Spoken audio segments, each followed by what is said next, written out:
मैंने कल परसों कहा था कि जब सार्वजनिक पूरी कमेटियां होती हैं, पंचायतें होती हैं, उनको वो पंचायत किसी एक मंदिर से, एक समाज से, एक ग्रुप से संबंध रखने वाली न हो, क्योंकि वो पूरे नगर की पंचायत होती है। नगर में कहीं भी कार्यक्रम होता है तो पंचायत को वहाँ उपस्थित होना पड़ेगा। नगर में कहीं भी कार्यक्रम होता है उसकी भागीदारी होना पड़ेगा। नगर में कोई साधु प्रवेश करता है तो पंचायत की उपस्थिति होना वहाँ अनिवार्य है।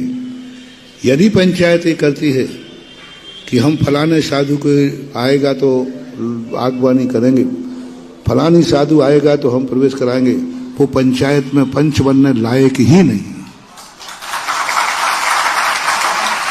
फलाने मंदिर में आएगा, फलाने स्थान पे आएगा तो ही हम आगवानी करेंगे, हमारे ग्रुप का आएगा तो हम आगवानी करेंगे, हमारे पक्ष का साधु आएगा तो आगवानी करेंगे।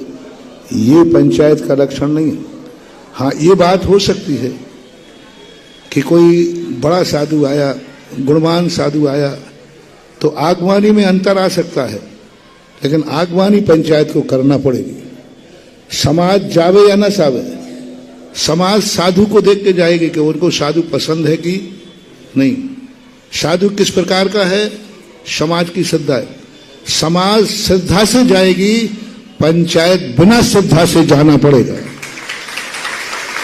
बहुत बड़ी बात कह रहा हूं, आप समाज को बाध्य नहीं कर सकते। समाज जाएगी तो श्रद्धा पर, जिस साधु के प्रति समाज की श्रद्धा है तो जाएगा, और श्रद्धा नहीं है तो नहीं जाएगा। समाज को तो कर्तव्य है कि वो नहीं जाना, भाई इस साधु के प्रति हमारी श्रद्धा नहीं है, इस साधु के प्रति हमारा पसंद नहीं है। वो श्रावक की मनमानी है, जैसा चाहे वो करेगा, लेकिन पंचायत की मनमानी नहीं हो सकती है। पंचायत की मनमानी तो है कि जैसे ही नगर पालिका के सीमा में गया, पदाधिकारियों को वहां उसको जाना ही पड़ेगा, क्योंकि वो पंचायत में है। इसलिए क्योंकि देश का प्रधानमंत्री भले किसी पार्टी का हो, लेकिन देश का हर नागरिक उसके लिए नागरिक है।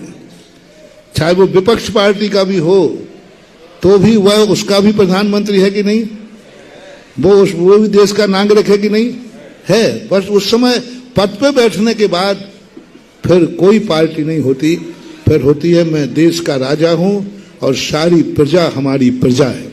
नीति तो ये कहती है कि पद पे बैठने के बाद फिर सबको प्रजा मानना चाहिए। चुनाव लड़ते समय मानना चाहिए कि हम पक्ष हैं या विपक्ष हैं। चुनाव जीतने के बाद तो हम राजा हैं और हमारी सब प्रजा है, और प्रजा वत्सल होना चाहिए। ऐसे ही 30 क्षेत्रों के संबंध में होना चाहिए। 30 क्षेत्रों पर जो कमेटियां होती हैं, वहां शीर्ष क्षेत्र पर हर साधु वंदना करने के लिए आता है, दर्शन करने आता है, और उस साधु को बराबर अपनी उसकी भूमिका के अनुसार उसको सम्मान मिलना चाहिए। हाँ, एक बात करें, तुम्हारे मंदिर की, तुम्हारी क्षेत्र की आमना पे यदि कोई साधु आक्षेप करे, आमना को बिगाड़े, तो फिर कमेटी का कर्तव्य है कि अपने मंदिर की आमना न बिगड़ने दे। मंदिर की आमना न बिगड़ने दे। मंदिर की जो आमना है, मंदिर की जो परंपरा है, मंदिर में जो कुछ तुम्हारी आमनाएं बनती हैं, उस आमना में कभी भी आंच नहीं आने देना चाहिए। उस आमना में कोई परिवर्तन नहीं करना। महाराज आए हैं, बहुत अच्छी बात है, आना चाहिए। साधु साध्वी भी आते हैं, आना चाहिए। बस आमना को छोड़ करके बाकी कमेटियों को हमेशा साधु संतों के साथ अच्छा व्यवहार करना चाहिए। साधु संत यदि किसी क्षेत्र पर आते हैं और यदि असंतुष्ट होकर के व्यवहार करते हैं, तो कमेटियों को इस पर विचार करना चाहिए। ऐसा व्यवहार नहीं करना चाहिए, क्योंकि यह सार्वजनिक रूप से अपने आप में सबकी श्रद्धा होती है। हम 30 क्षेत्रों पर जाए, हम 30 क्षेत्रों की वंदना करें, तो उनको वंदना करने का अधिकार है और करने देना चाहिए। और व्यवस्थाएं भी जब होती हैं, व्यवस्थाओं पर भी थोड़ा विचार करना चाहिए। साधु गया है तो साधु के कार्यक्रम की मुख्यता होना चाहिए। हाँ, यदि तुम्हारी आमना के विरुद्ध कार्य है तो फिर बाद में मैं कुछ नहीं बोलूंगा।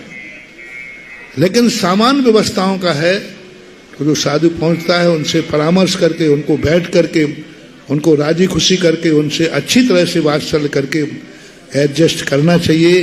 इसी में अपने समाज की शान है, साधु संतों का पद है। देखो कैसा भी है दिगंबर साधु, तुम्हारा साधु भेष है, तो उसके संबंध में कमेटियों को बहुत अच्छा सॉफ्ट व्यवहार होना चाहिए।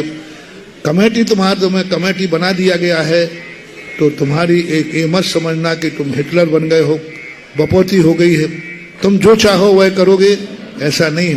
तुम्हारा काम है मंदिर की मर्यादा, मंदिर की आमना, मंदिर की सुरक्षा, इसकी तुम्हारी सुरक्षा करना तुम्हारा कर्तव्य है। और इसमें यदि कोई प्रकार की आंच नहीं आ रही है तो आपको बराबर सबके साथ साम व्यवहार रखते हुए वात्सल्य के साथ करना चाहिए। हमारे गुरु महाराज ने यही कहा और मैं भी इसी का अनुपालन करता हूँ।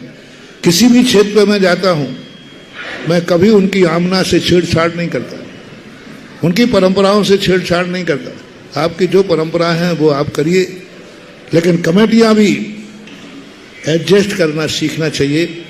किसी भी प्रकार के साधु को असंतुष्ट होकर के भेजना ये अच्छी बात नहीं है।